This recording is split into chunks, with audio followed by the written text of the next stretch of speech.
15 of chapter 4. Shamsuddin was extremely bitter in his preachings and lectures to the learned auditory he used to gather around him in Konya. He likened them to oxen and donkeys. He reproached them with being further than ever astray from the path of living love, and taxed them with the presumption of supposing themselves the equals of Bayezid of Bastan. He once went to Ederson of Rome, Ezrum, the prince of which city had a son so extremely stupid, though very handsome, that he could be taught nothing. Our next there too. Shems let no one know who or what he was, but opened a school for children.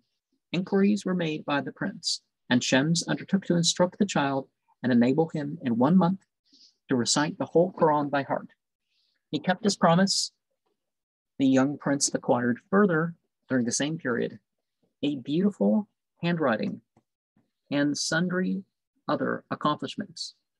It began to be suspected now that he was a saint in disguise. He therefore quietly slipped away from that city. And, sometimes you have to avoid the all this talk about, oh, here's the righteous one and that sort of stuff.